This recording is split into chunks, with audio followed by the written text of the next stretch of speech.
Tupac Shakur, légende dont la musique a bouleversé le monde, demeure une icône de la culture hip-hop. Sa vie, empreinte de passion et de controverses, s'est achevée par une mort mystérieuse en 1996, suscitant d'interminables débats. Un rappeur du nom de Dyson affirme avoir eu la révélation du destin de Tupac lors d'une expérience de mort imminente qui a changé sa vie à jamais. Ce témoignage révèle une vision bouleversante de l'enfer, un avertissement divin et un appel à rechercher la vérité divine. Chaque récit partagé ici est tiré d'expériences réelles racontées par ceux qui ont affronté la mort et sont revenus. Ce récit n'a pas pour but de juger ou d'attaquer qui que ce soit, mais de partager une vérité profonde avec un cœur ouvert. Nous vous encourageons à accueillir ce message avec positivité et à vous concentrer sur l'amour de Dieu. Abonnez-vous, partagez et laissez votre nom et votre ville dans les commentaires pour rejoindre une communauté en quête de vérité éternelle. La célébrité et le succès nous aveuglent souvent à la réalité qui se cache derrière le glamour. Nous voyons ce que les autres veulent nous montrer, mais rejetons la vérité lorsqu'elle est révélée. Une ironie douloureuse. Dyson, élevé dans une famille chrétienne à San Antonio, au Texas, s'est tourné vers la musique pour dénoncer les ténèbres de la société, pour finalement se retrouver confronté à une vérité plus profonde. Son histoire est un signal d'alarme, il faut choisir le chemin étroit de la vie. Je m'appelle Dyson. Je suis né et j'ai grandi à San Antonio, au Texas. Ma famille se disait chrétienne, allait à l'église tous les dimanches et priait avant les repas. Pourtant, leur foi semblait superficielle, plus routinière que réelle, et ils ne cherchaient jamais profondément la vérité divine. J'ai suivi leur exemple, vivant pour moi, et non pour lui. En grandissant, je me fiais à la logique, et non à la foi.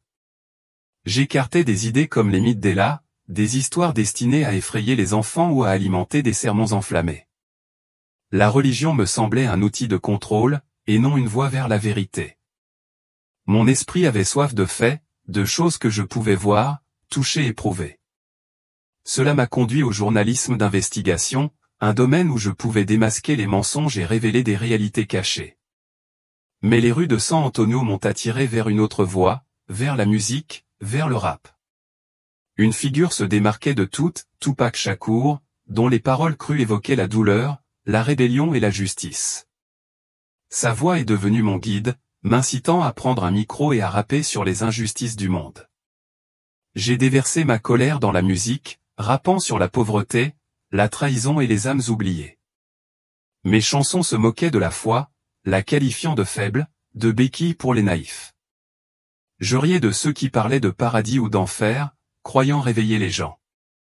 Ma musique a gagné en popularité, m'a fait gagner des fans et a alimenté ma fierté. J'ai réalisé des documentaires, débattu avec des pasteurs et tourné en dérision les histoires de mort imminente. Ma célébrité a grandi, mais aussi des rêves étranges, saisissants et troublants, qui me réveillaient en sueur froide. Je les ai balayés du revers de la main, l'esprit hanté par les thèmes sombres que j'explorais. Pourtant, les signes se sont intensifiés, impossibles à ignorer. Par une chaude nuit texane, j'étais assis dans mon appartement, en train de taper un discours intitulé « Pourquoi les expériences de mort imminente sont des illusions cérébrales ». L'air était lourd, ma poitrine serrée, comme si quelque chose m'observait. J'essayais de me concentrer, mais un malaise s'installait, un sentiment incontrôlable. Pour la première fois depuis des années, je me suis senti poussé à prier. J'ai fermé les yeux, les mains sur le bureau, et j'ai murmuré une prière. J'ai demandé à Dieu de me révéler la vérité pour que je comprenne si j'avais tort. À cet instant, la pièce a basculé et ma vie a changé à jamais. Le voyage qui a suivi allait révéler une réalité que je n'aurais jamais imaginée.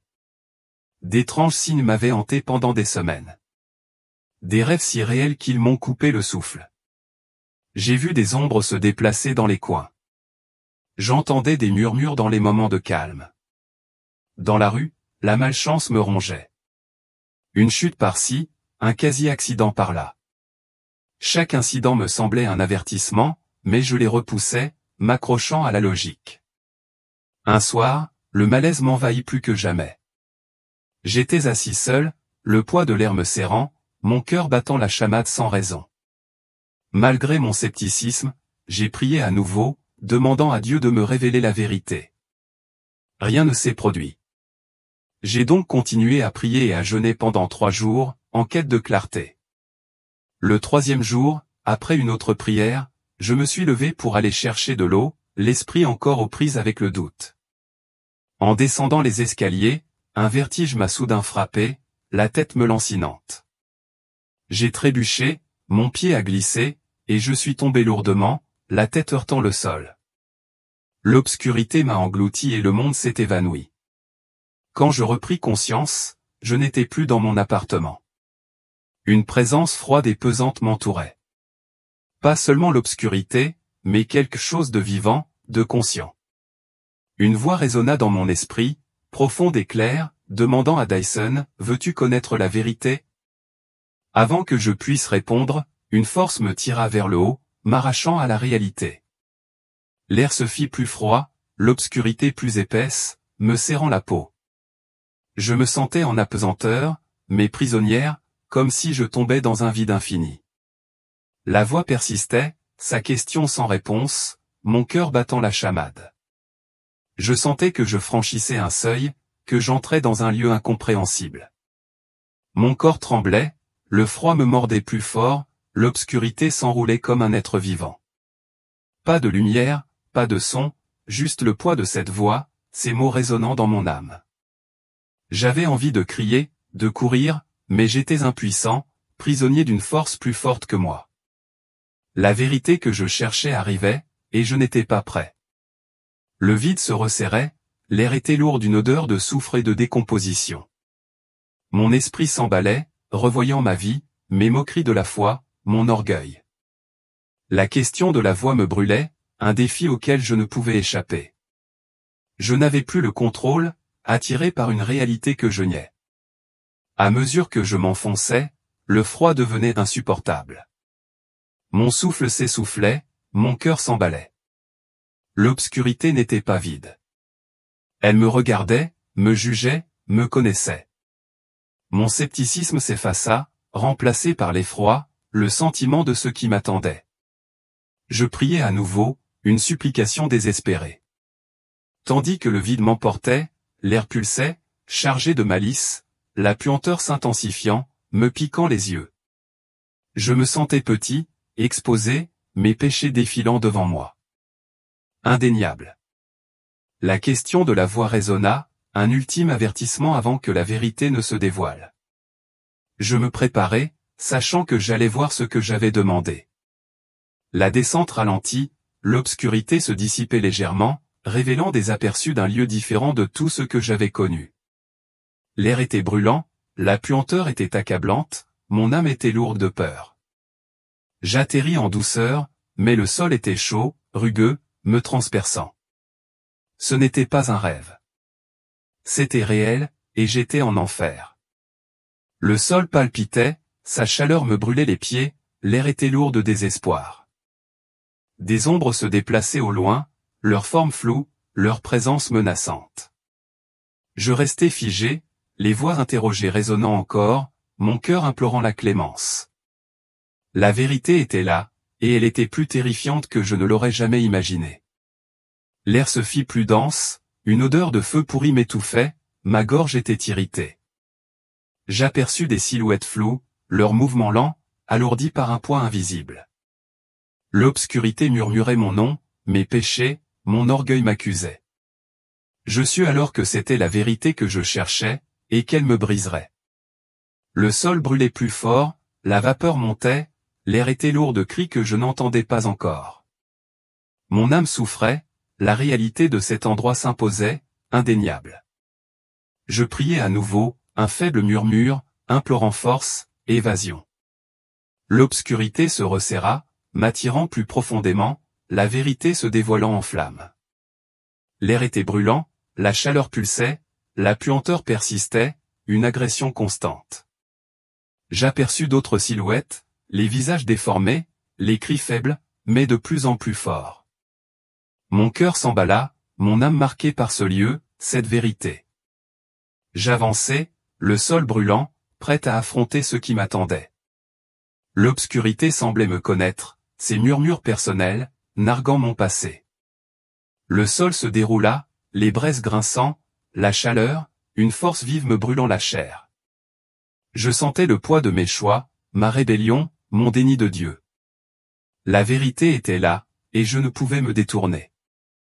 L'air vibrait, les cris se rapprochaient, un cœur d'angoisse transperçait mon âme. L'obscurité s'est dissipée davantage, révélant une caverne de feu et de douleur, un lieu de justice éternelle. Ma prière s'est faite désespérée, mon cœur implorant miséricorde, compréhension. J'ai progressé plus profondément, la vérité s'est révélée. Mon âme a changé à jamais. L'obscurité n'était pas seulement une absence de lumière. Il était vivant, conscient, m'enveloppant comme un linceul froid et suffocant. Le sol palpitait, chaud et déchiqueté, comme la peau d'une bête. Sa surface me brûlait les pieds à chaque pas. De faibles gémissements s'élevaient d'en bas, non pas humains mais torturés, un son qui me déchirait l'âme. Je restais figé, l'air chargé de soufre et de désespoir, le cœur battant la chamade. La caverne s'étendait à perte de vue, éclairée par des flammes vacillantes qui projetaient des ombres tortueuses sur les parois déchiquetées. La chaleur était insupportable, non seulement physique, mais spirituelle, me serrant l'âme, me dépouillant de tout réconfort. Les écrans résonnaient, bruts et implacables. Un cœur de souffrance secouait l'air. Ce n'était pas une illusion. C'était une réalité plus vive que nature. Les ombres se déplaçaient non pas comme des objets, mais comme des entités, leurs yeux brillants comme des braises qui m'observaient. Le sol se tordait, sa chaleur s'intensifiant, la vapeur sifflant lorsque ma sueur touchait la pierre brûlante. Mes péchés défilaient devant moi. Chaque moquerie, chaque reniement de Dieu était indéniable en ce lieu. La peur m'étreignait, un poids inébranlable, mon âme exposée. L'air se fit plus dense, une odeur de pourriture et de feu m'étrangla la gorge et me piqua les yeux. J'aperçus des silhouettes au loin, leurs formes tordues, marchant péniblement en lignes interminables, leurs pas lourds de culpabilité. L'obscurité murmurait mon nom, mes échecs, ma fierté. Chaque mot était une lame dans mon cœur. Je voulais courir, mais mes jambes étaient en plomb. Piégé dans ce cauchemar éveillé, une force m'attirait en avant, mes pas hésitants, le sol creusant plus profondément, la chaleur écrasante. Les cris s'amplifièrent, se mêlant au cliquetis des chaînes et à un bourdonnement sourd et guttural, tel le pouls d'une créature mourante. L'air palpitait de malice, la puanteur m'étouffait, je soufflais. J'ai imploré une faible supplication, mais l'obscurité l'a englouti sans céder. Les ombres se sont refermées, leur forme plus nette maintenant, non plus humaine mais grotesque, leurs griffes scintillant à la lumière du feu. Elles ne parlaient pas, mais leurs yeux accusaient, leur présence de jugement sur mon âme. Le sol brûlait plus fort, l'air plus lourd, mon cœur s'emballait d'effroi. Je sentais la permanence de ce lieu, une vérité à laquelle je ne pouvais échapper. Les parois de la caverne se dressaient noires et déchiquetées, dégoulinant d'une vase fétide qui sifflait sur le sol. Les écrans formaient une symphonie de désespoir, empruntant à mon esprit un son que je n'avais jamais oublié. Ma vie rejouait chaque choix, chaque péché. Un miroir reflétait mon chemin vers cet endroit. Je priais à nouveau, désespéré, mais l'obscurité se resserra, m'attirant plus profondément. La chaleur pulsait, brûlant ma chair, la sueur se mêlant à la peur. Les ombres se déplaçaient avec détermination, leur rire grinçant, se moquant de ma terreur. L'air était piquant, l'odeur du sang et du feu persistait. Ma gorge grogna, mon âme était lourde. C'était l'enfer, un lieu de justice, de conséquences, de douleur éternelle. J'ai aperçu un gouffre au loin, des flammes rugissantes, des âmes se tordant dedans, leurs cris perçant l'air. Le sol a tremblé, le froid s'infiltrant plus profondément, la chaleur un assaut constant, mes pieds brûlants. Les yeux des ombres brillaient, leurs griffes prêtes, savourant la souffrance environnante. Mon cœur implorait la pitié, mais ce lieu n'en connaissait aucune. Son but était clair. L'air vibrait, les cris se faisaient plus forts, la puanteur envahissait mes sens, me submergeant. Je voyais d'autres âmes, leurs visages déformés, leurs corps brisés, puni pour des péchés que je sentais flotter dans l'air. L'obscurité était un juge, son verdict était sans appel, mon âme endolorie sous son poids. J'avançais, le sol brûlant, la vérité de ce lieu s'enfonçant profondément. Les flammes brillaient plus intensément, la vapeur montait, la chaleur, une force vive, m'écrasait l'esprit. Les ombres tournoyaient, leur rire lancinant, leurs yeux rivés sur moi, dans l'attente. Mes péchés pesaient lourd, indéniables, une chaîne me tirant vers les abîmes. Je priais une fois de plus, un murmure, implorant une échappatoire, une lumière dans ces ténèbres. L'air se fit plus dense, les cris se mêlant à une baleine, un verdict constant de douleur. Le sol palpitait, chaud et vivant, une odeur de feu pourri m'étouffait, mes yeux me brûlaient. Je me sentais petit, exposé, ma fierté dépouillée, mon âme à nu devant cette justice. L'obscurité me connaissait, ses murmures me semblaient personnels, miroir de ma rébellion. La caverne semblait se refermer, la chaleur se rapprochant, les cris plus forts, la puanteur persistante. Je vis d'autres fosses, d'autres âmes, leurs tourments reflétant des vies gâchées, des choix faits dans l'obscurité. Les ombres se rapprochaient, leurs griffes luisantes, leurs joyeux contrastes écœurants avec la souffrance. Je me préparais, le sol brûlant, mon âme marquée par cet endroit, prête à affronter l'avenir. L'air était brûlant, les flammes rugissaient, la puanteur persistait, un cycle sans fin. Je sentais le poids de ma moquerie, mon déni de Dieu, mon orgueil qui me conduisait ici. L'obscurité était implacable, son but était de punir, de révéler, de consumer. Je priais de nouveau, le cœur désespéré, tandis que la vérité de l'enfer se dévoilait devant moi. Le sol brûlait plus fort, l'air plus lourd, les cris, un rugissement incessant, noyaient mes pensées. Les rires des ombres résonnèrent, leurs yeux brillants, leurs griffes prêtes à m'attaquer.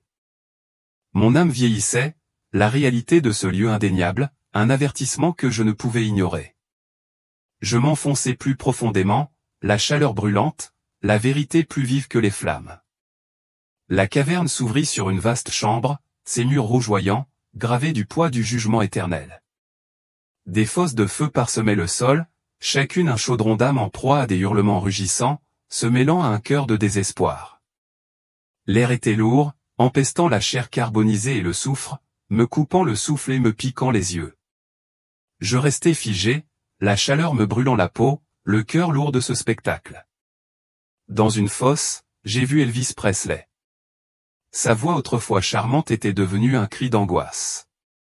Son corps brûlait, des flammes léchaient sa chair, ses yeux exhalaient le regret d'avoir égaré des millions de personnes avec sa célébrité. Une voix claire et sainte résonnait, énonçant son péché, celui d'utiliser son talent pour détourner l'attention de la vérité divine. Le sol palpitait, chaud et déchiqueté, me coupant les pieds, l'odeur envahissant mon âme douloureuse. Elvis s'agrippait au bord des stands, les mains couvertes d'ampoules, poussant des cris désespérés. Mais les flammes grondaient plus haut, inflexibles. L'air palpitait de malice, la chaleur écrasante, la sueur se mêlait à la terreur. Sa punition était précise, reflet de son influence. Ses choix étaient un avertissement que je ressentais au plus profond de moi. Les démons qui l'entouraient riaient, leurs griffes luisantes, savourant son supplice. Plus loin, Michael Jackson était agenouillé dans une fosse, le visage déformé, les larmes coulant à flots, tandis qu'il murmurait « Pardonnez-moi ». Sa voix, autrefois un trésor mondial, était brisée, son corps tremblant sous le poids de ses péchés. La voix sainte proclamait sa punition pour une musique qui glorifiait le moi au détriment de Dieu, entraînant les âmes dans les ténèbres. L'air se fit plus dense, une odeur de feu et de pourriture s'accrochant à ma gorge rugit. Les cris de Michael me transpercèrent, ses regrets, reflets de l'influence qu'il avait exercée, se retournèrent contre lui. Le sol brûlait plus fort, la vapeur sifflait, la chaleur me brûlait la chair, mon cœur s'emballait. Les démons se moquaient de lui, leurs yeux brillants, leurs rires grinçants résonnant contre les murs. Je ressentais sa douleur, un poids que je portais, ma propre musique défilant devant moi. La caverne s'élargit, révélant d'autres âmes, autrefois célèbres, aujourd'hui oubliées, dont les noms n'avaient plus de sens en ce lieu. Acteurs, chanteurs, meneurs, tous enchaînés par les flammes, leurs cris se mêlant à un abîme de regrets éternels. L'air était lourd, la puanteur accablante, la chaleur un assaut constant, mon âme accablée par leur sort. J'ai vu leur vie, leur choix, leur refus de se repentir, les conduire ici. Parmi eux, une silhouette se démarquait. Un homme agenouillé sur une pierre déchiquetée, ligoté par des chaînes brûlantes. Il avait le crâne rasé, les yeux emplis d'une douleur que je connaissais trop bien. C'était Tupac Shakur. Mon cœur s'est arrêté. Le rappeur que j'avais idolâtré était brisé. Sa force avait disparu, sa voix s'était éteinte. Le sol brûlait, l'air était lourd, l'odeur de chair carbonisée m'étouffait, mes yeux brûlaient. Les chaînes de Tupac luisaient, brûlant sa chair. Ses cris rugissaient tandis qu'il répétait « J'aime Biggie. J'aime Biggie ». Son regret pour leur querelle était palpable. Une confession de haine qui alimentait sa musique. La voix sacrée énumérait ses péchés. Agression, paroles violentes, défi à Dieu, une vie sans repentir. Le démon tournoyait, ses griffes prêtes, son rire se moquant de sa douleur. Un spectacle écœurant. Je me souvenais de sa musique. Des hymnes qui m'avaient façonné. Maintenant, une chaîne le liait ici. Les flammes rugissaient, la vapeur montait, la chaleur brûlante, la sueur me piquait les yeux, mon cœur était lourd. Le regard de Tupac croisa le mien. Une lueur de reconnaissance, puis de désespoir. Son âme était nue devant cette justice. Je voulais tendre la main, mais le sol brûlait, l'air pulsait, la vérité était indéniable. Les parois de la caverne se dressaient, ruisselantes d'une vase noire. La puanteur persistait, mon âme se languissait de lui. Son châtiment était précis. Chaque maillon de ses chaînes, agression, haine, rébellion, tout se reflétait dans son tourment. Le rire des démons résonnait, leurs yeux brillants, leurs griffes luisantes, savourant sa souffrance. Je ressentais ses regrets, un avertissement pour mon propre chemin, ma propre musique. L'air se faisait plus dense, les cris plus forts, l'odeur du feu et de la pourriture envahissait mon rugissement de gorge. Je voyais d'autres âmes, le visage déformé, le corps brisé, puni pour une influence mal utilisée, pour des vies égarées. Le sol se déroula, les braises s'enfonçaient plus profondément, la chaleur était insupportable, mon cœur s'emballait. Je priais, un faible murmure, implorant la miséricorde, la force d'avertir les autres. Les cris de Tupac s'affaiblissaient, son corps tremblait, les chaînes brûlaient plus fort, sa douleur était éternelle. La voix sainte persistait, m'exhortant à voir, à comprendre le prix de la gloire sans la foi. L'air était assommé, les flammes rugissaient, la puanteur persistait. Un cycle sans fin, j'avançais, le sol brûlant, mon âme marquée par son destin, prête à affronter davantage. La caverne semblait se refermer, la chaleur se rapprochant, les cris se mêlant à ceux d'une baleine. Je vis d'autres gouffres, d'autres âmes, leurs tourments, reflets indéniables des choix de vie. Les démons avançaient avec détermination, leur rire lancinant, leurs yeux rivés sur leur proie. Mon cœur implorait la fuite, mais la vérité me tenait. Une leçon que je ne pouvais ignorer. L'air vibrait, le sol palpitait, l'odeur du sang et du feu m'étouffait, mes yeux brûlaient. Je me sentais petit, exposé, mes propres péchés défilaient devant moi, ma musique, mon orgueil. La voix sacrée m'exhortait à me souvenir, à porter cet avertissement, à réveiller les autres. Je m'enfonçais plus profondément, les flammes rugissaient, la vérité de l'enfer s'enfonçait jusqu'à mes os. Voir Tupac en enfer m'a bouleversé. Mon héros, réduit à l'état d'âme brisée, enchaîné par des chaînes incandescentes. Sa voix, autrefois audacieuse, était faible. Ses mots étaient une supplication. Je suis désolé. Je suis tellement désolé. L'air était lourd. L'odeur de chair carbonisée et de soufre m'étouffait. Mon cœur était lourd de douleur. Le sol brûlait, la vapeur sifflait, la chaleur me brûlait les pieds, un souvenir constant de cet endroit. Les yeux de Tupac croisèrent les miens, emplis de regrets, reflets de sa vie, de ses choix.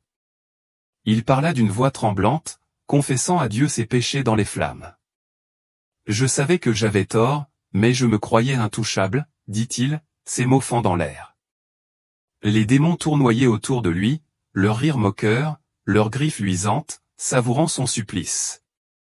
Il avoua avoir utilisé la musique pour évacuer sa douleur, mais aussi pour répandre la colère et alimenter la haine chez des millions de personnes. Ses chaînes brûlaient plus fort. Chaque agression, chaque parole violente, chaque défi à Dieu, tout le liait. L'air pulsait, la puanteur envahissait ma gorge, mon âme se languissait de lui. Ses regrets étaient palpables. Un poids que je ressentais, ma propre musique défilant devant moi. Je me suis moqué de ceux qui m'avaient prévenu, je les ai traités de faibles, dit Tupac, la voix brisée, les larmes aux yeux. Il parla d'ignorer l'appel de Dieu, de se moquer du repentir, de croire que la célébrité était son bouclier. Le sol se déroula, le charbon s'enfonça plus profondément, la chaleur m'écrasa, la sueur me piqua les yeux. La voix sainte résonna, confirmant ses péchés, un verdict gravé au fer rouge. La confession de Tupac se poursuivit, ses paroles crues. J'ai utilisé le don de Dieu pour me glorifier, pas pour lui. Il a admis avoir égaré ses fans. Ses paroles étaient comme une chaîne qui les entraînait vers les ténèbres. L'air se faisait plus dense, les cris plus forts, l'odeur du feu et de la pourriture persistait, mon cœur s'emballait. Je voyais mes propres chansons, ma propre moquerie se refléter dans sa douleur, un avertissement que je ne pouvais ignorer. Il parla de sa querelle avec Biggie, de la haine qui le consumait.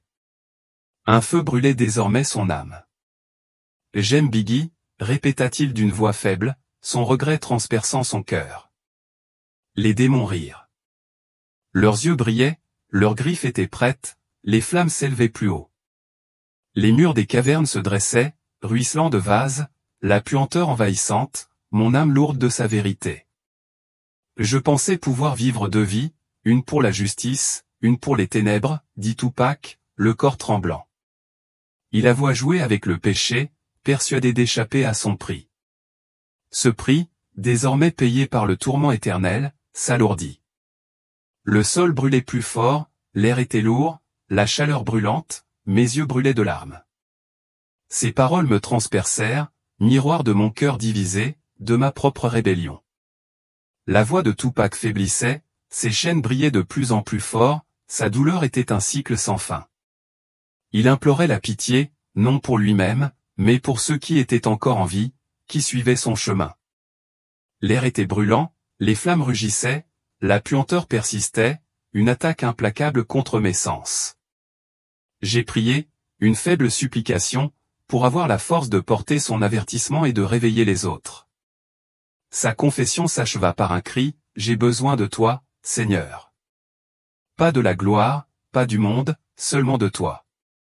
Ces paroles résonnèrent, une supplication désespérée pour la grâce, une lueur d'espoir dans ce lieu sans espoir. Le rire des démons s'amplifia, leurs griffes brillèrent, leurs yeux rivés sur lui, savourant son désespoir.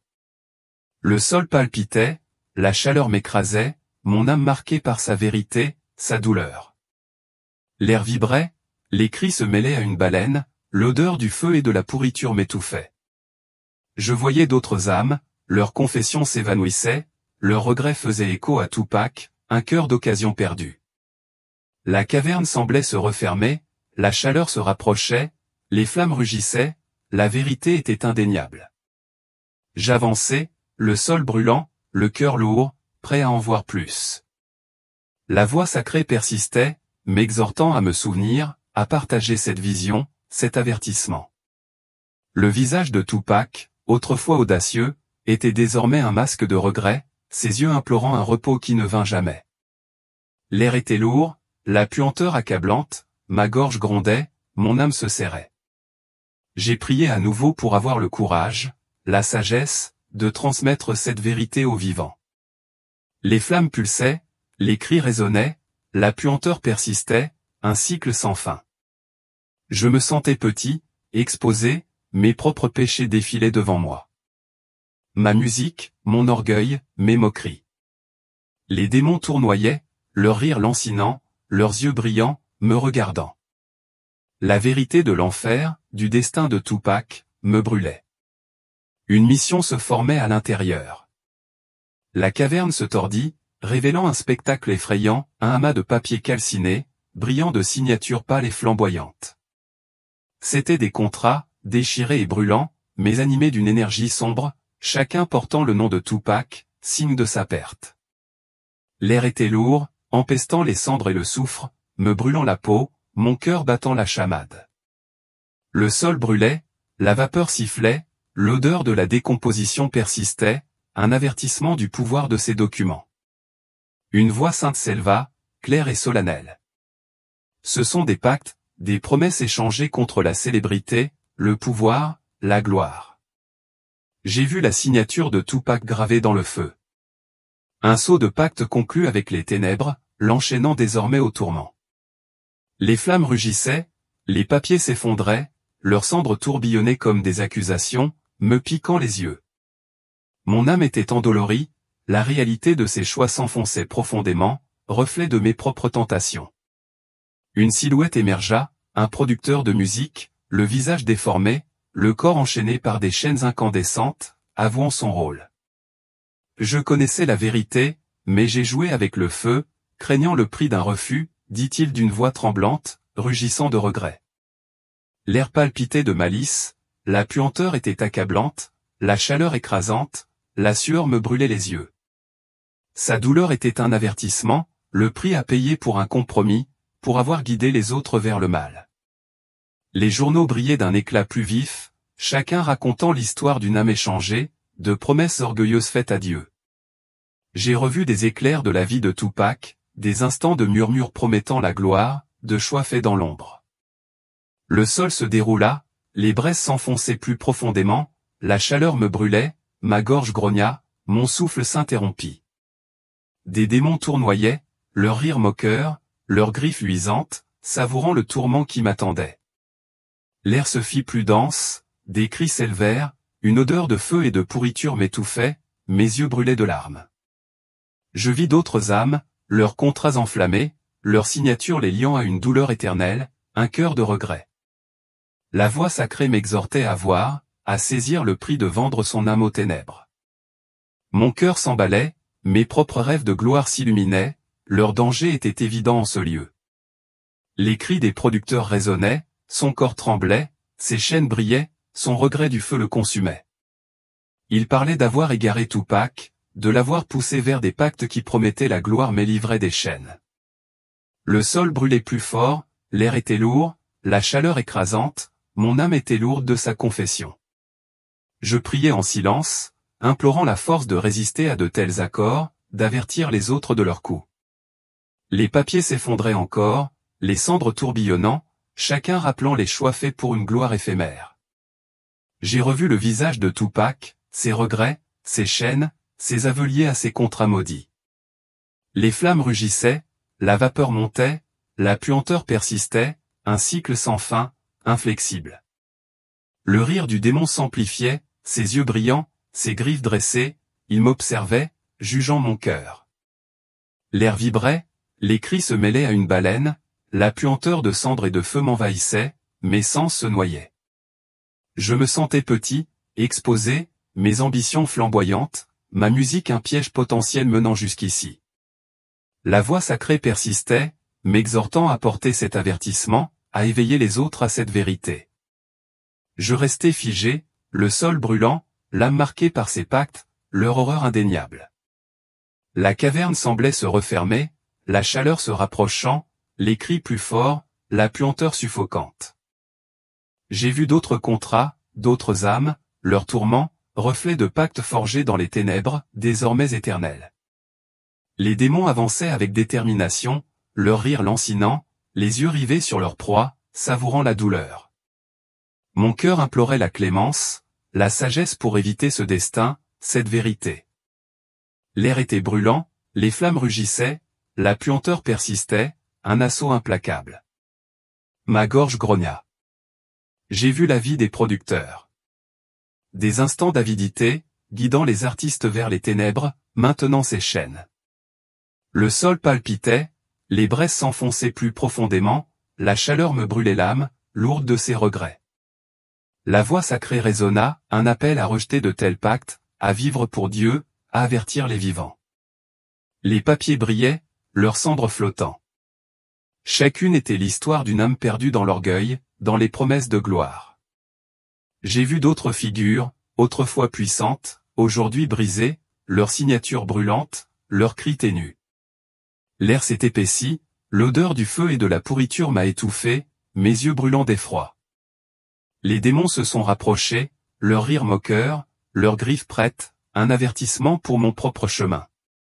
Les murs de la caverne se dressaient, vibrant de jugement, la chaleur écrasante, mon souffle court, mon cœur battant la chamade. Je ressentais le poids de mes propres choix, de ma musique, de ma fierté, leur potentiel à me mener jusqu'ici. La voix sacrée m'exhortait à me souvenir, à partager cette vision, cet avertissement avec urgence. J'ai prié à nouveau pour avoir du courage, de la force, pour résister à l'attrait de la célébrité, pour sauver les autres. Les flammes pulsaient, les cris résonnaient, la puanteur persistait, un cycle sans fin, un verdict de douleur. J'ai revu la vie de Tupac. Les moments de signature de ces pactes, de choix de l'obscurité plutôt que de la lumière, maintenant sont tourments. Le sol brûlait plus fort, la vapeur sifflait, la chaleur me brûlait, mon âme se languissait de lui. Le rire du démon résonna, leurs yeux brillants, leur joie écœurante contrastant avec sa douleur.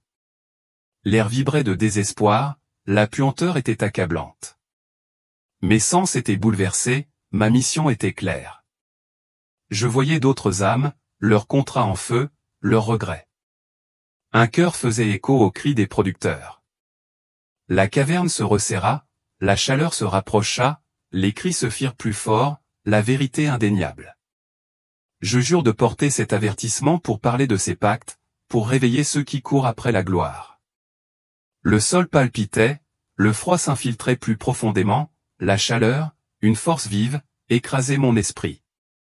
Je me sentais petit, mes propres ambitions exposées, leurs dangers reflétés dans ces papiers en feu, ces chaînes. La voix sacrée persistait, un guide à travers cette horreur, un appel à vivre différemment, un avertissement. J'avançais, le sol brûlant, l'âme marquée, prête à affronter la prochaine vérité. L'air brûlait, les flammes rugissaient, la puanteur persistait. Un assaut implacable, mes yeux brûlaient. Je vis le visage du producteur, ses regrets, ses chaînes, un miroir pour ceux qui concluent encore de tels accords. Les démons m'observaient, leur rire déchirant, les yeux rivés sur moi, attendant mon choix. La voix sacrée m'exhortait à parler, à sauver, à guider les autres vers la lumière, vers Dieu. Les parois des cavernes palpitaient, la chaleur brûlante, les cris une symphonie de douleur, la puanteur tenace. J'ai vu d'autres contrats, d'autres âmes, leurs tourments, une leçon, un avertissement que je porterai à jamais. Le sol brûlait, la vapeur sifflait, mon âme était lourde de cette vérité, de cette mission. J'ai prié une fois de plus pour avoir l'audace, la sagesse, pour partager cette vision, pour sauver les âmes de ces pactes. Les flammes brillaient plus fort, les cris plus forts, la puanteur était une agression constante, mon cœur s'emballait. Je ressentais les regrets de Tupac, ses chaînes, ses pactes, une vérité gravée dans le feu, la douleur, les cendres. La caverne se dressait, la chaleur écrasante, mon âme marquée par cette rencontre, cet appel. Je m'enfonçais plus profondément, le sol brûlant, la vérité de ces meutes plus vives que les flammes. Une ombre se profila, vaste et informe, sa présence plus lourde que la chaleur de la caverne, son pouvoir absolu. L'air vibrait, chargé de malice, une odeur de soufre et de décomposition m'étranglait la gorge et me piquait les yeux. Le sol palpitait, brûlant et irrégulier, la vapeur sifflait tandis que mes pieds brûlaient, mon cœur battant la chamade. Ce n'était pas un démon, mais quelque chose de plus grand, une force contrôlant les âmes tourmentées autour de moi. Des visages vacillaient dans l'ombre. Autrefois célèbres, ils faisaient désormais partie de ces ténèbres, leurs yeux creux, leurs cris faibles.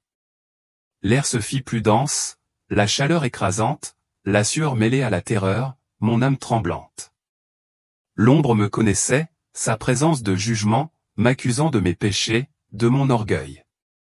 Je restais figé, impuissant, tandis qu'elle s'approchait, son intention manifeste de me revendiquer.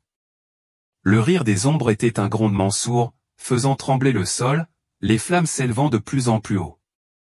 Il m'atteignit, son étreinte froide, tirant ma jambe avec une force qui me brûla l'âme. L'air était piquant, la puanteur accablante, ma gorge grogna, mon cœur implorant de m'échapper. Je fus entraîné vers une fosse immense, ces flammes rougeoyantes, un chaudron de tourments qui m'attendait. La chaleur de la fosse était insupportable, un feu qui brûlait non seulement la chair, mais aussi l'esprit. Mes cris se perdaient dans son rugissement. L'ombre me retenait. Les flammes mordaient. Mon corps brûlait, guérissait, puis brûlait à nouveau. Un cycle sans fin d'agonie. L'odeur de chair carbonisée et de soufre persistait. Mes yeux brûlaient de larmes. Mon âme était exposée. La douleur était plus profonde que physique. Un jugement pour chaque péché, chaque moquerie. Des démons encerclaient la fosse, leurs griffes luisantes, leurs rires se moquant. De ma douleur, leurs yeux brillants de joie.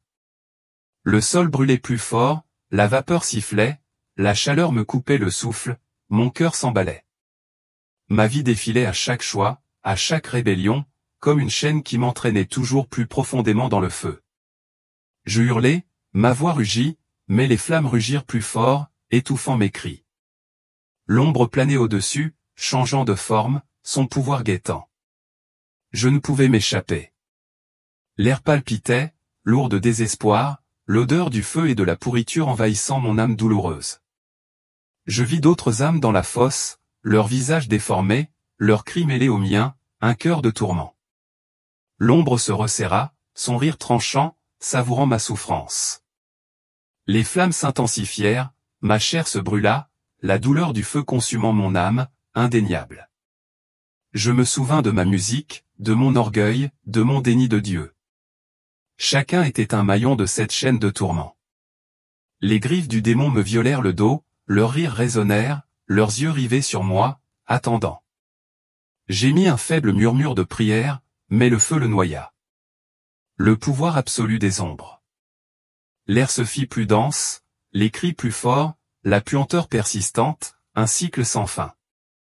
Je me sentais petit, brisé, mes péchés exposés, mon âme nue devant cette justice. La voix des ombres résonna, m'accusant d'égarer les autres, de me moquer de la vérité divine. Les flammes rugirent, la chaleur me brûla le cœur, implorant la miséricorde, la fuite. Alors que la douleur m'envahissait, je vis le visage de Tupac, ses chaînes, ses regrets, miroir de mon propre destin. Le sol se déroula, le charbon s'enfonçait plus profondément, la chaleur était écrasante, la sueur se mêlait au sang. Les démons riaient plus fort, leurs griffes prêtes, leurs yeux brillants, savourant mon supplice. Je ne pouvais le supporter. Mon âme se brisait, mon espoir s'évanouissait dans le feu. Désespéré, j'ai crié, « Jésus, sauve-moi !» Ma voix rugissait, mon cœur s'accrochant à une étincelle de foi. J'ai crié à nouveau, « Jésus, sauve-moi !» Ces mots étaient une supplication, un appel à la miséricorde dans ce lieu sans espoir. L'air pulsait, les flammes rugissaient, mais j'ai crié une troisième fois, « Jésus, sauve-moi !» Une lumière aveuglante a jailli, chaude et pure, m'enveloppant, me tirant hors du gouffre. La lumière était vivante, sa chaleur guérissait mes brûlures, apaisait mon âme, une paix indescriptible. L'ombre recula, son rire se tut, les flammes s'éteignirent en contrebas, la puanteur se dissipa. L'air chantait doux et pur. La lumière, un bouclier. Une promesse de salut. Mon cœur s'apaisa. Mon âme s'allège. Sauvé par une miséricorde que je ne méritais pas. La lumière m'éleva plus haut. Le gouffre rétrécissait. Ces feux n'étaient plus qu'une lueur lointaine. Les cris s'affaiblissaient. Le pouvoir des ombres avait disparu.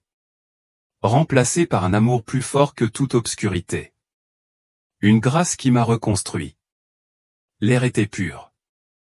La puanteur de l'enfer avait laissé place à un léger parfum de vie. D'espoir. J'ai prié. Un murmure de gratitude, jurant d'honorer ce sauvetage, cette vérité.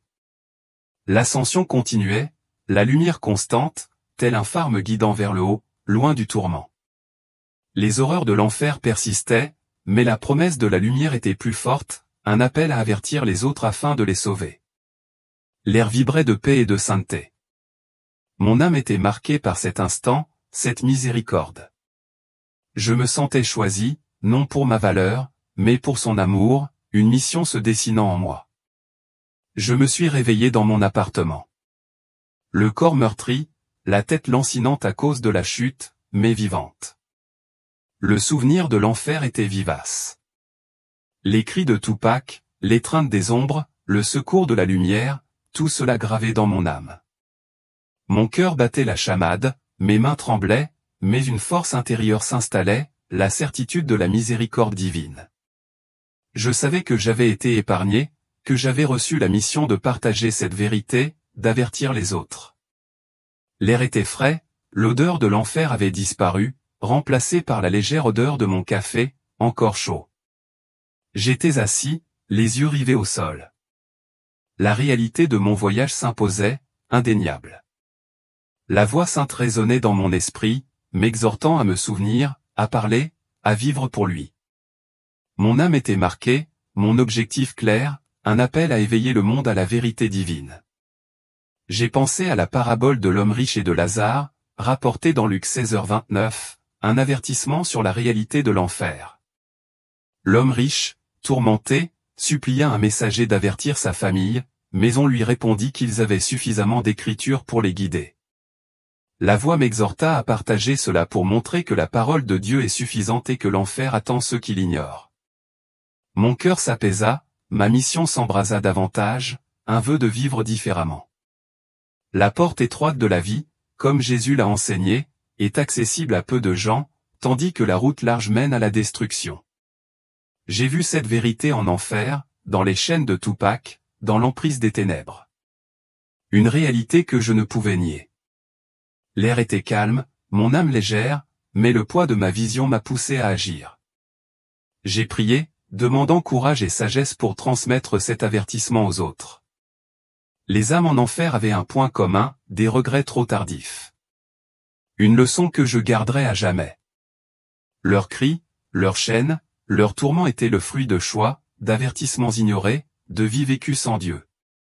Le sol de mon appartement semblait solide, contrastant avec les braises de l'enfer, mais le souvenir persistait. J'ai juré de parler, d'avertir, de sauver les autres de ce sort. L'air vibrait d'une détermination, mon cœur était serein, les paroles de la voix sainte me guidaient dans ma mission. Je voyais ma musique, autrefois un instrument d'orgueil, désormais une lumière potentielle, un moyen d'atteindre les perdus. Les horreurs de l'enfer étaient réelles, mais la miséricorde de Dieu l'était tout autant, une vérité que je voulais partager avec urgence. Je me tenais là, l'âme renouvelée, prête à vivre pour lui, à porter son message. La leçon des paraboles brûlait en moi. L'écriture me suffit. Un guide pour éviter les flammes de l'enfer. J'ai pensé à Tupac, à sa confession, à ses regrets, un miroir pour ceux qui marchent encore sur le large chemin. L'air était pur, le souvenir de la puanteur de l'enfer s'estompait, mais sa vérité demeurait. Un avertissement que je n'oublierai jamais. J'ai prié à nouveau pour avoir la force, le courage de réveiller les autres avant qu'il ne soit trop tard. La lumière qui m'avait sauvé persistait dans mon âme, promesse de l'amour de Dieu, de sa grâce pour tous ceux qui se repentent. J'ai vu les visages de ceux qui étaient en enfer. Leurs cris, un appel à l'action pour parler de la porte étroite. La pièce était silencieuse, mon cœur était serein, mon objectif clair, une mission pour sauver les âmes. J'avançais, guidé par le souvenir de l'enfer, guidé par la lumière du Christ. L'air chantait, un faible écho de la paix céleste, un rappel de ce qui attend les fidèles. Je me sentais petit mais choisi, mes péchés pardonnés, ma vie réorientée par sa miséricorde. Les horreurs de l'enfer étaient une leçon, une vérité que je porterai dans les églises, dans les rues, partout. Mon âme était marquée, ma mission urgente, avertir les autres. Tu ne connais pas ta dernière chance. Le sol sous mes pieds était stable, l'air calme, mais le poids de ma vision me poussait à agir. Je voyais la route large, si facile, si tentante, menant à la destruction, et la porte étroite, dure mais vraie. Les paroles de la voix sainte résonnaient, une incitation à vivre pour lui, à dire sa vérité. J'ai prié une fois de plus pour avoir du courage, pour une vie qui reflète sa lumière, son amour. Le parcours de Dyson est un réveil glaçant, un aperçu des horreurs de l'enfer et de la miséricorde infinie de Dieu. Il a vu Tupac, autrefois une légende, aujourd'hui tourmenté, un avertissement du prix de la célébrité sans la foi. Cette histoire n'est pas seulement la sienne. C'est pour chaque âme encore en vie un appel à choisir le chemin étroit. Êtes-vous sur la bonne voie? Partagez votre nom et votre ville dans les commentaires. Laissez une prière et rejoignez une communauté en quête de la vérité divine. Le chemin large est facile, mais la porte étroite mène à la vie. Nous partagerons ensuite une autre fin. Une vision d'Hitler en enfer. Avez-vous déjà pensé qu'après la mort, tout s'arrête? Ni paradis, ni enfer, rien. J'y croyais aussi, mais je suis mort et ce que j'ai vécu de l'autre côté m'a changé à jamais. Bienvenue dans Eternal Bible Stories. Aujourd'hui, je vais vous raconter ma propre histoire. Celle d'un ancien athée qui ne croyait pas en l'existence de Dieu. Mais après ma mort, j'ai vu l'enfer, l'endroit le plus terrifiant qu'un humain puisse imaginer. Et puis, j'ai eu la chance de voir le paradis, un lieu empli de lumière et d'amour. Ce que je vais partager pourrait bien changer votre vision de la vie et de la mort. Si les expériences de mort imminente vous intéressent, cliquez sur « J'aime » et abonnez-vous dès maintenant. Si vous avez votre propre histoire, envoyez-la à eternalbiblestories@gmail.com. Et maintenant, écoutez attentivement, car ce que je vais vous dire pourrait changer votre vision de la vie à jamais. Je m'appelle Brian Melvinet, il y a de nombreuses années, j'étais athée. Pas seulement quelqu'un qui ne croyait pas en Dieu, mais quelqu'un qui se moquait ouvertement de ceux qui avaient la foi. Pour moi, la religion n'était rien d'autre qu'une béquille pour les faibles, un conte de fées pour ceux qui avaient peur d'affronter la réalité de la vie et de la mort. J'étais fier de débattre avec les croyants, de démonter leurs arguments avec logique et raison, convaincu que la science avait toutes les réponses. Mais tout a basculé le jour où j'ai bu sans m'en rendre compte de l'eau contaminée. Peu de temps après, j'ai contracté le choléra et mon corps a commencé à décliner à un rythme alarmant. La déshydratation était sévère, me laissant faible, délirant et à peine capable de fonctionner. Je sentais mes forces décliner à chaque minute qui passait. Et au fond de moi, je savais que j'allais mourir. C'était une prise de conscience terrifiante, mais je m'accrochais à la croyance que lorsque mon cœur s'arrêterait, lorsque mon activité cérébrale cesserait, ce serait la fin. Plus d'âme, plus de vie après la mort, plus de jugement, juste le néant éternel. Alors que je rendais ce que je croyais être mon dernier souffle, je m'attendais à une obscurité totale, un vide infini d'inconscience. Mais j'avais tort. À cet instant précis, j'étais encore conscient. Au lieu de sombrer dans l'oubli, je me suis senti me séparer de mon corps, m'élever sans effort dans les airs. Je voyais tout avec une clarté parfaite. La pièce, les gens autour de moi et, plus troublant encore, mon propre corps sans vie, immobile en contrebas. J'aurais dû être terrifié, mais non. Au lieu de cela, j'éprouvais une étrange sensation de paix, comme si j'avais été libéré d'un lourd fardeau dont je ne me rendais même pas compte. Il n'y avait ni douleur, ni peur, juste un immense sentiment de liberté. Je continuais à m'élever, me déplaçant sans effort à travers le plafond, dépassant le monde physique pour pénétrer dans une étendue de ténèbres s'étendant à l'infini dans toutes les directions. Pourtant, cette obscurité n'était pas vide. Elle était vivante, mouvante, presque comme si elle m'observait. Puis, au loin, je l'ai aperçue. Une lumière rayonnante comme je n'en avais jamais vu auparavant. Elle n'était pas seulement brillante. Elle était vivante, vibrante d'une énergie si intense, si puissante que je ne pouvais détourner le regard. Et puis je l'ai entendue. Une mélodie si belle, si profonde que les mots humains ne parvenaient pas à la décrire. Ce n'était pas seulement de la musique. C'était un message, une révélation, comme si l'essence même de l'univers se tissait dans le son. Je la sentais parler à mon âme, révélant des vérités bien au-delà de mon entendement. À cet instant, j'ai su que j'étais en présence de quelque chose de bien plus grand que moi. Ce n'était pas une illusion, ni une hallucination causée par un cerveau en train de mourir. C'était réel, plus réel que tout ce que j'avais pu vivre dans ma vie physique. Pour la première fois, j'ai compris que Dieu n'était pas un concept abstrait ni une création de l'imagination humaine. Il était réel. Il était infini. Et il était là, juste devant moi. Mais alors que je commençais à ressentir un immense sentiment d'amour et d'appartenance, quelque chose a changé. La chaleur de la lumière s'est transformée en quelque chose d'inattendu. Soudain, je me suis senti complètement exposé, comme si chaque pensée cachée, chaque action et chaque motivation de mon cœur était mise à nu. Cette lumière n'était pas seulement de l'amour. C'était un jugement. Et tandis que je me tenais en sa présence, chaque erreur, chaque décision égoïste, chaque fois que j'avais rejeté la vérité, défilait devant mes yeux avec une précision absolue. Impossible de le nier, de me justifier ou de m'expliquer. J'avais passé ma vie à me moquer et à rejeter l'être même qui se tenait devant moi. Et à cet instant, j'ai compris que j'étais dans une situation délicate. Soudain, je me suis senti descendre et me suis retrouvé devant un être dont j'ai immédiatement su, sans l'ombre d'un doute, qu'il s'agissait de Jésus-Christ. Il n'avait pas besoin de se présenter. Il n'y avait aucun doute dans mon esprit. Je savais, tout simplement. Dès que j'ai croisé son regard, quelque chose en moi s'est brisé. C'était comme si ses yeux me transperçaient, pénétrant au plus profond de mon âme. Sous son regard, je me suis vu tel que j'étais vraiment. Non pas celle que je m'étais persuadé d'être, mais la réalité de celle que j'avais été. Arrogante, égoïste, pécheresse. Puis Jésus m'a révélé quelque chose qui m'a laissé sans voix. J'ai revu chaque instant où il avait tenté de me sauver. Les moments où il m'avait tendu la main, où j'avais été épargné par des accidents qui auraient dû me coûter la vie. Quand des hommes de foi étaient venus me voir pour m'exhorter à la repentance, je les avais tous ignorés. J'avais écarté toute possibilité, tout signe, tout avertissement.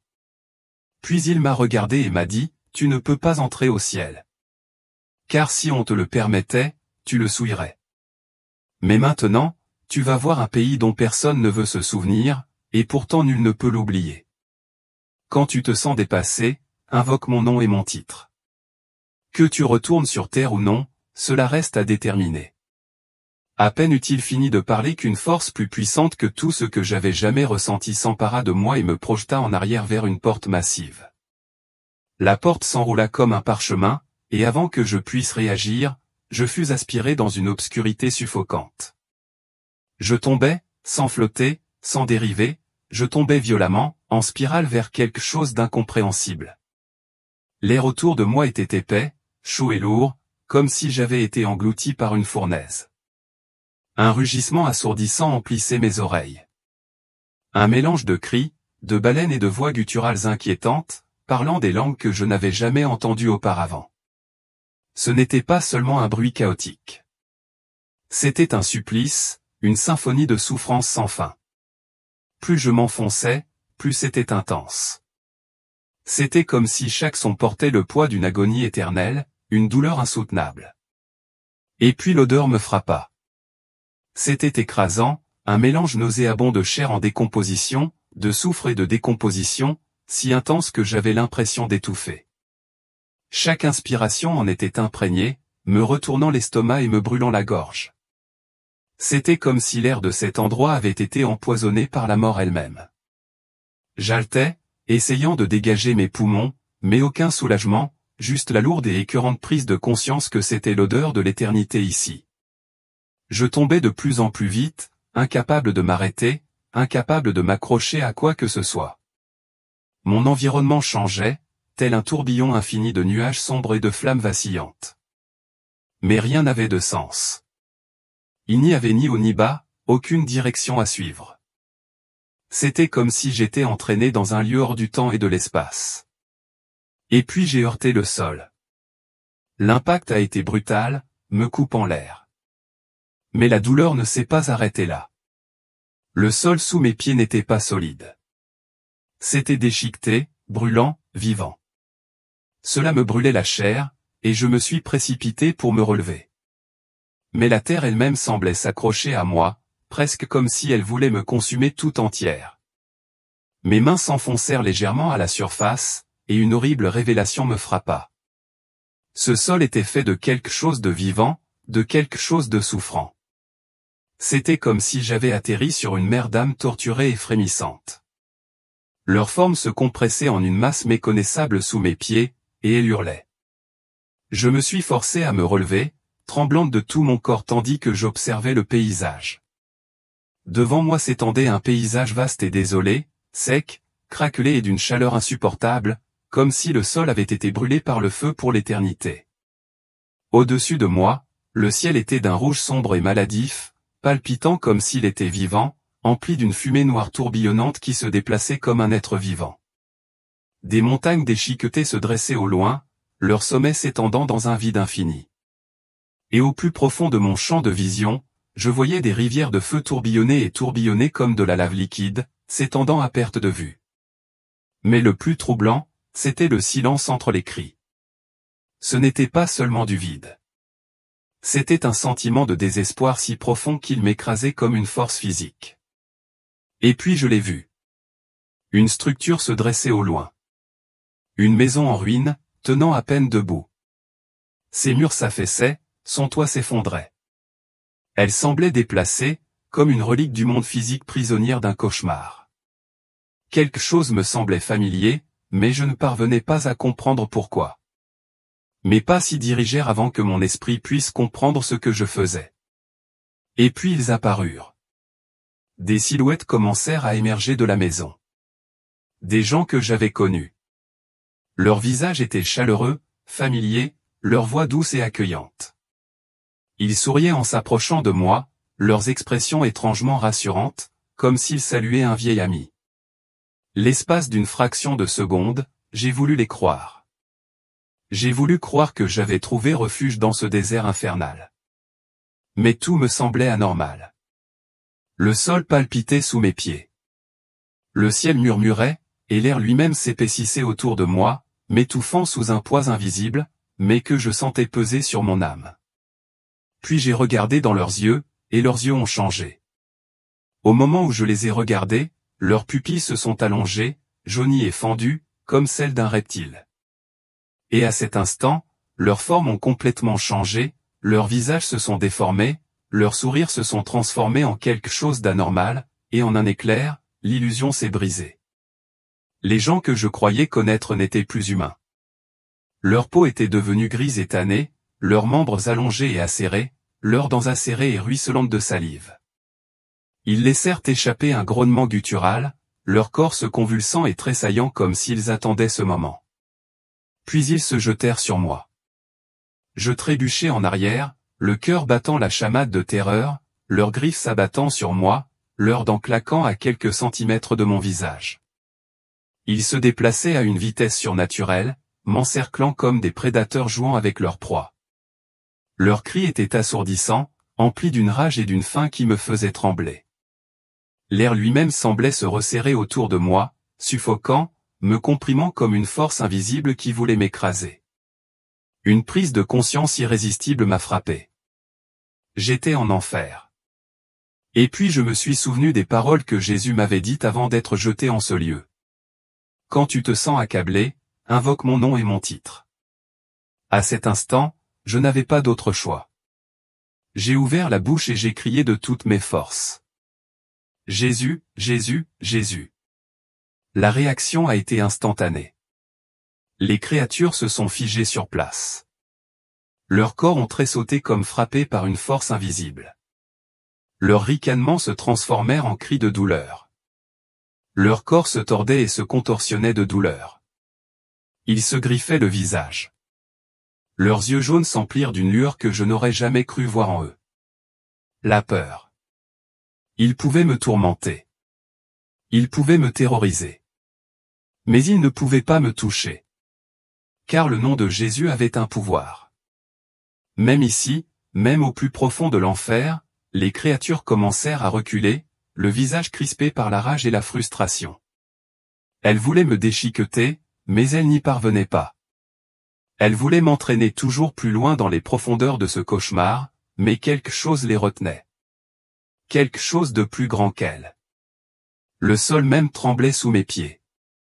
L'air pulsait, et je réalisais que cet endroit réagissait au nom de Jésus. Ce n'étaient pas seulement les créatures qui le craignaient. Tout le royaume le craignait. Je ne savais pas ce qui allait se passer ensuite. Je ne savais pas si je serais prisonnière ici pour toujours. Mais à cet instant, une chose devint évidente, Jésus était la seule issue. Une créature me guida à travers ce lieu désolé. Ce n'était pas humain. Rien dans ce royaume ne l'était. Elle mesurait environ 1,44 mètres de haut, avec une peau reptilienne rugueuse qui semblait avoir été brûlée et durcie au fil des siècles. Son haleine était si fétide, si rance, que des vagues de chaleur s'échappaient de sa bouche, déformant l'air comme un mirage sur une chaussée brûlante. Je supportais à peine l'odeur, mais je n'avais d'autre choix que de la suivre. Je l'appelais mentalement souffle de lézard. Sans un mot, la créature tendit ses doigts noueux et griffus et déchira l'atmosphère. C'était comme si la réalité elle-même n'était qu'un voile, qu'elle le déchirait pour révéler quelque chose de bien pire. Il me fit signe de passer. J'hésitai, puis je réalisai que je n'avais aucun contrôle ici. Je n'étais pas aux commandes. Je n'étais rien ici. Alors, je m'avançai. Dès que je franchis le seuil, je me retrouvai sur une route poussiéreuse et déserte, l'air chargé de fumée et de cendres. Autour de moi, d'innombrables structures imposantes s'empilaient les unes sur les autres, telles des cellules de prison s'étendant à l'infini dans toutes les directions. Ce n'étaient pas des bâtiments. C'étaient des lieux de confinement, des cellules de souffrance, des cages de tourment. Le ciel tourbillonnait de tourbillons sombres et tourbillonnants, d'énormes spirales semblables à des tornades qui semblaient s'enfoncer, aspirant les gens dans les airs avant de les précipiter violemment dans ces cellules.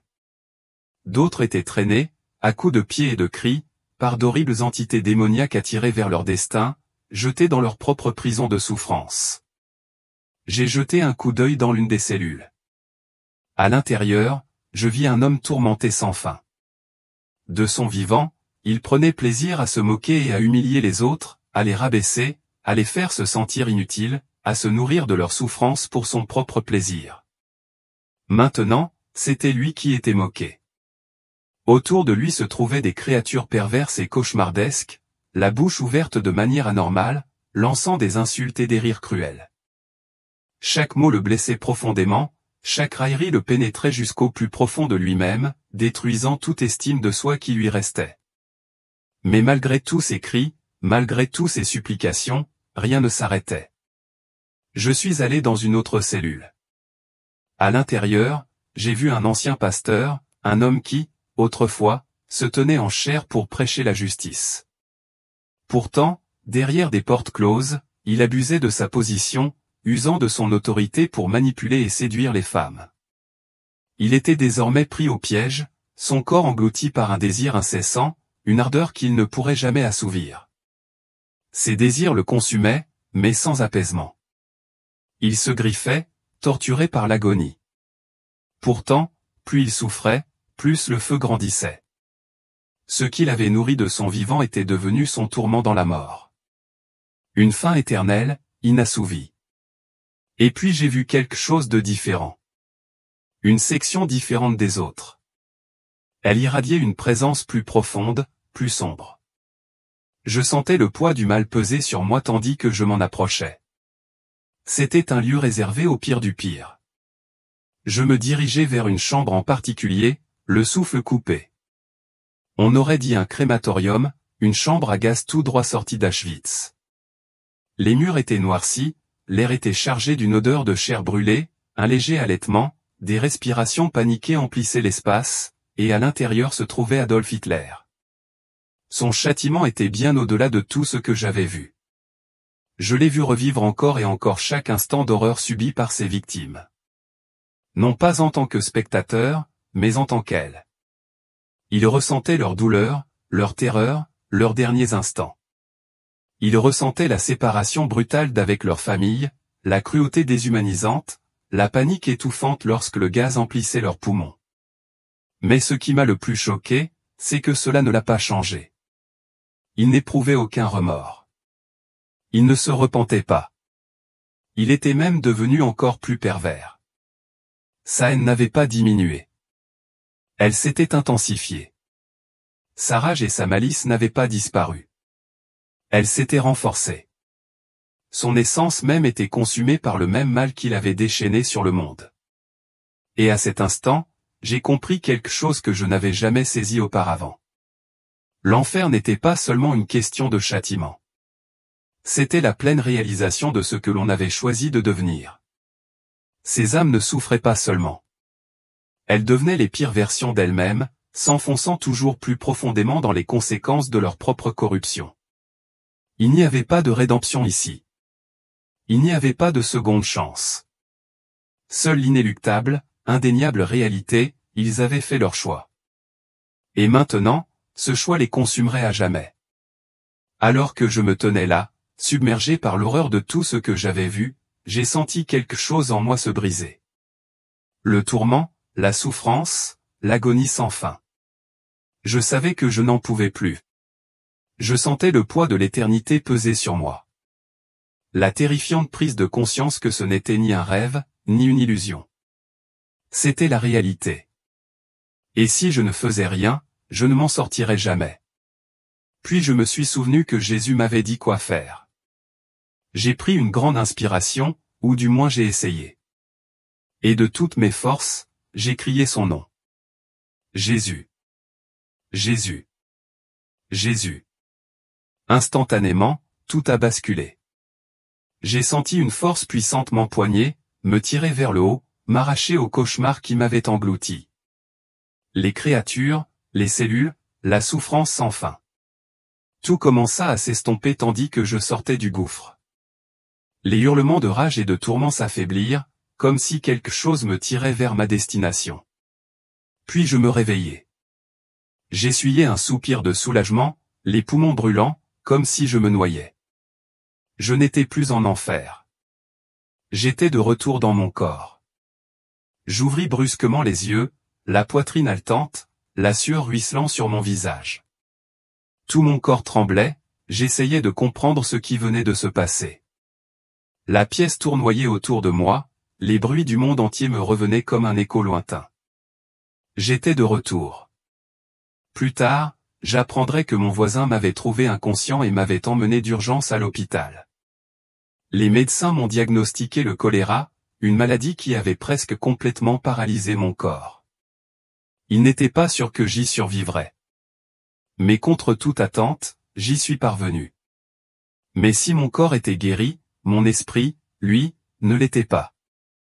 Les souvenirs de l'enfer me tenaient en haleine. Les images me hantaient. Les sons me poursuivaient jusque dans mon sommeil. L'odeur de la chair brûlée, le rire tordu, le tourment sans fin. Tout cela se repassait dans ma tête, encore et encore, comme un film cauchemardesque que je ne pouvais arrêter. J'avais survécu, mais je n'étais pas libre. J'étais terrifié. J'avais peur de dormir, peur de fermer les yeux, peur de me retrouver là-bas. J'en avais trop vu. Et malgré tous mes efforts pour me convaincre que ce n'était qu'un rêve, une hallucination, une expérience de mort imminente, je savais la vérité. J'avais vécu l'enfer et je ne voulais plus jamais y retourner. Un soir, après une énième nuit blanche, j'ai atteint le point de rupture. J'étais assis seul dans mon appartement, affalé dans mon vieux fauteuil poire, le regard perdu dans le vide. Je n'avais plus nulle part où aller. J'avais essayé de l'ignorer, de la repousser, mais la peur ne m'avait jamais quitté. Je n'y arriverais pas seul. Alors, d'une voix à peine plus forte qu'un murmure, j'ai prononcé les seuls mots qui me restaient. Jésus, je ne veux plus jamais retourner là-bas. Sauve-moi. t'appartient. Au moment où ces mots ont quitté ma bouche, quelque chose d'incroyable s'est produit. Un vent froid a balayé la pièce. Ce n'était pas qu'une légère brise. C'était une présence puissante et rafraîchissante qui m'enveloppait comme une couverture. Mon corps tout entier frissonnait, non pas de peur, mais de soulagement. J'ai regardé le thermostat. La température extérieure était de 94 degrés Celsius. Et pourtant, mon appartement était frais, paisible, totalement épargné par la chaleur estivale. Et à cet instant, j'ai su que je renaissais. Pour la première fois de ma vie, je n'avais plus peur. Les souvenirs étaient toujours là, mais ils ne me possédaient plus. La peur ne me contrôlait plus. Quelque chose avait changé en moi, quelque chose d'éternel. On m'avait donné une seconde chance. Et cette fois, je ne la gâcherai pas. Même si j'avais été sauvé, les souvenirs de l'enfer ne m'ont jamais quitté. Malgré tous mes efforts pour avancer, l'horreur de ce que j'avais vu hantait mon esprit. Je ne pouvais échapper aux images, aux sons, à la terreur accablante de cet endroit. Je vivais dans la peur, craignant qu'en cas de faux pas, d'échec, je ne finisse par y retourner. J'ai tout essayé pour m'accrocher à mon salut. J'ai fait de bonnes actions. Je priais constamment. Je vivais aussi justement que possible, espérant que cela suffirait à m'empêcher de revenir en arrière. Mais quoi que je fasse, je me sentais toujours mal à l'aise. J'avais toujours peur qu'une erreur, un échec, me renvoie dans les ténèbres. Je ne comprenais pas la grâce. Je ne comprenais pas ce que Jésus avait vraiment fait pour moi. Puis, un jour, Jésus m'a ouvert les yeux et m'a fait voir le ciel. Je ne sais pas si j'étais absorbé par mon corps physique ou si c'était juste mon âme, mais ce que j'ai vécu a guéri quelque chose au plus profond de moi. La peur, le doute. L'anxiété qui me poursuivait depuis mon retour de l'enfer. Tout s'est dissipé en un instant. Je me suis retrouvé debout dans un vaste champ qui s'étendait à perte de vue. Mais ce n'était pas n'importe quel champ. Il était vivant. L'herbe scintillait de lumière, ondulait doucement, comme si elle répondait à une chanson que je n'entendais pas, mais que je ressentais d'une certaine manière. Le ciel au-dessus de moi était d'un bleu des plus éclatants que j'ai jamais vu. Et l'air était empli d'une pureté si profonde que je la sentais s'installer au plus profond de mon âme. Il y avait quelque chose de différent dans cet air. Ce n'était pas seulement de l'oxygène. C'était la vie elle-même. J'ai inspiré profondément et, pour la première fois, je me suis senti complètement entière, nouvelle, en paix. C'était comme si toutes les blessures, tous les fardeaux, tous les poids que j'avais portés n'existaient plus. Et puis j'ai vu les gens. Partout où je regardais, des gens retrouvaient leurs proches, s'embrassant, riant, pleurant de joie. C'était différent de tout ce que j'avais vu sur terre. Il n'y avait ni chagrin, ni tristesse, seulement de l'amour pur et une guérison. C'était comme si chaque rupture, chaque séparation, chaque adieu douloureux avait été effacé, remplacé par la joie d'être à nouveau ensemble pour toujours. J'ai vu une mère autrefois brisée par le chagrin d'avoir avorté. Elle avait porté la culpabilité et la douleur pendant des années, croyant avoir perdu son bébé à jamais. Elle avait vécu toute sa vie en pensant que Dieu ne lui pardonnerait jamais, qu'elle devrait porter le poids de cette décision pour l'éternité. Et puis elle le vit. Un jeune garçon, rayonnant de joie, accourut vers elle, les petits bras grands ouverts. La mère tomba à genoux en sanglotant. Mais avant même qu'elle puisse parler, l'enfant la prit dans ses bras et murmura « Salut, maman.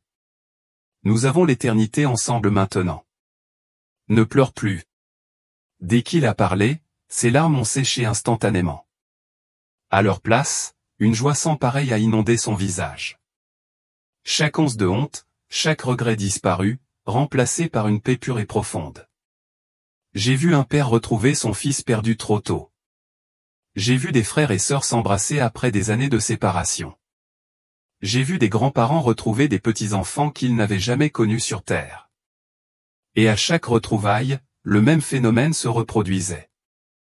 La douleur du passé disparaissait, remplacée par l'amour parfait et la guérison. Ici, en ce lieu, il n'y avait plus de douleur, plus de chagrin, plus de regret. Il n'y avait que la rédemption, que l'amour, que la paix. Au ciel, personne n'était jugé sur son passé. Personne ne portait le poids de ses erreurs. Chaque personne ici-bas avait été pleinement acceptée, pleinement aimée, pleinement restaurée, non pas à cause de ce qu'elle avait fait, mais grâce à ce que Jésus avait fait pour elle. Et à ce moment-là, j'ai compris quelque chose qui m'a changé à jamais. J'avais passé tant de temps à essayer de gagner ma place au paradis, craignant de perdre mon salut si je n'en faisais pas assez. Mais maintenant, je voyais la vérité. Le salut n'a jamais été une question de ce que je pouvais faire. Il s'agissait de ce que Jésus avait déjà accompli. Je l'ai vu alors. Jésus. Il se tenait au loin. Sa présence irradiait un amour inimaginable. Et lorsque nos regards se sont croisés, j'ai enfin compris. Il avait payé le prix. Il avait porté mes péchés. Il avait souffert à ma place. Et le ciel n'était pas une récompense pour les justes. C'était un don pour les racheter. Je n'avais pas besoin de me battre pour l'obtenir. Je n'avais pas besoin de lutter pour l'obtenir. Elle m'avait déjà été donnée gratuitement par l'amour et le sacrifice de Jésus-Christ. À mon retour sur terre, j'étais une autre personne. La peur qui m'avait autrefois dominé avait disparu. Je ne vivais plus dans l'angoisse d'être à la hauteur de Dieu. J'ai enfin compris que ma place au ciel n'était pas une lutte. C'était quelque chose que Jésus avait déjà obtenu pour moi. Je n'avais plus besoin de lutter. Je n'avais plus à avoir peur, car le salut ne se gagnait pas.